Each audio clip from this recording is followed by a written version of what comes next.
السلام علیکم ورحمۃ اللہ وبرکاتہ۔ شیخ صاحب، ذرا یہ رہنمائی کیجئے کہ جو اہل حدیث کیا فرقہ ہے، کیا ہے؟ السلام علیکم ورحمۃ اللہ۔ سوال اہل حدیث فرقہ ہے یا جماعت ہے یا تنظیم ہے یا کیا چیز ہے؟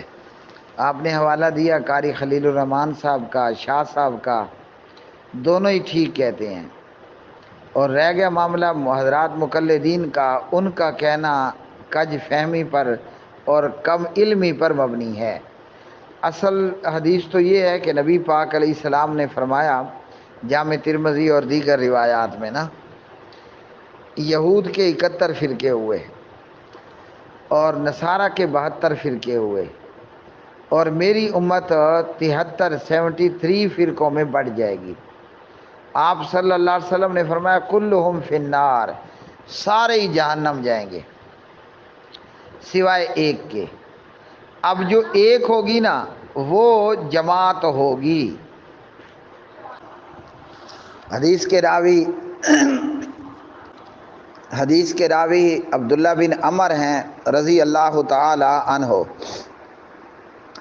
نبی رحمت صلی اللہ علیہ وسلم نے فرمایا وَإِنَّ بَنِي إِسْرَائِيلَ تَفَرَّقَتْ عَلَىٰ 72 مِلَّةً وَتَفْتَرِقُ أُمَّتِي عَلَىٰ 73 مِلَّةً كُلُّهُمْ فِي النَّارِ إِلَّا مِلَّةً وَاحِدَةً قَالُوا وَمَنْ هِيَ يَا رَسُولَ اللَّهِ صلی اللہ علیہ وسلم قَالَ مَا أَنَا عَلَيْهِ وَصَحَابِي۔ حدیث سندن حسن درجے کی ہے، جامع ترمذی میں ہے، 2641 اس کا نمبر ہے۔ پیارے نبی صلی اللہ علیہ وسلم نے فرمایا بنی اسرائیل 72 فرقوں میں بڑھ گئے۔ دیگر روایات کے اندر یہود 71 میں، نصارہ 72 میں، میری امت 73 میں۔ تو یہاں فرمایا کہ بنی اسرائیل 72 فرقوں میں بڑھ گئی اور میری امت 73 فرقوں میں بڑھ جائے گی، سب کے سب جہنم جائیں گے سوائے ایک ملت کے۔ ملت کہتے ہیں جماعت کو۔ قرآن کریم فرقان حمید نے فرمایا ان ابراہیم کان امۃ واحدہ۔ ابراہیم علیہ السلام پوری ایک امت تھے۔ امت اور ملت ایک جماعت کا نام ہے۔ تو نبی پاک علیہ السلام نے فرمایا الا ملۃ واحدہ، سوائے ایک ملت کے، یعنی ایک جماعت کو چھوڑ کر باقی سارے جہنم چلے جائیں گے۔ صحابہ کرام نے پوچھا ومن ہی یا رسول اللہ، وہ جو جنت والی ملت ہے، جماعت ہے، وہ کون ہے، یعنی ان کی کیا نشانی ہوگی؟ فرمایا ما انا علیہ وصحابی،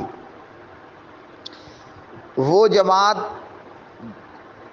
اس کی نشانی یہ ہے کہ وہ اس چیز پر ہوگی جس پر میں اور میرے صحابہ ہیں۔ تو صحابہ کرام امام ابو حنیفہ پر تھے یا امام شافعی پر تھے؟ امام جعفر پر تھے کہ امام احمد ابن حنبل پر تھے؟ امام مالک پر تھے کہ امام قاضی ابو یوسف صاحب پر تھے؟ قرآن حدیث پر تھے، ایسی کوئی بھی چیز نہیں تھی۔ تو یہاں نبی پاک علیہ السلام نے الا فرقۃ واحدًا کے الفاظ استعمال نہیں کیے، فرمایا الا ملۃ واحدہ، ایک ملت، ایک جماعت۔ تو بنیادی طور پر نا 73 فرقے ہوں گے، ان میں 72 جہنم جائیں گے، اور جو رسول اور صحابہ کے طریقے پر ہوئے اس کا نام ہے ملۃ واحدۃ، ایک ملت، ایک جماعت، ایک امت، ایک گروہ، اب جو بھی اس کا معنی آپ کر لو۔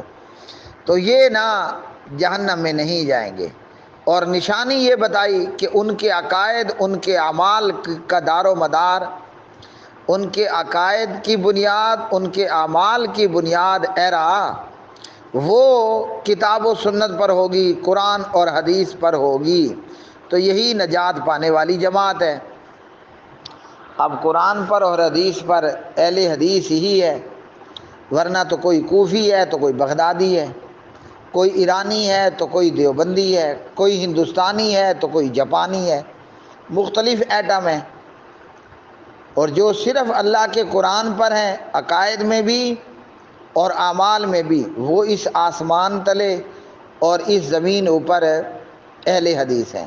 اب اسی اہل حدیث کا نام اہل سنت بھی ہے، اسی کا نام ملت واحدہ بھی ہے، اسی کا نام امت بھی ہے، اور اسی کا نام سلفیت اور سلفی بھی ہے، اسی کا نام عصری بھی ہے، ٹھیک ہے جی، تو اسی کا نام حزب اللہ بھی ہے۔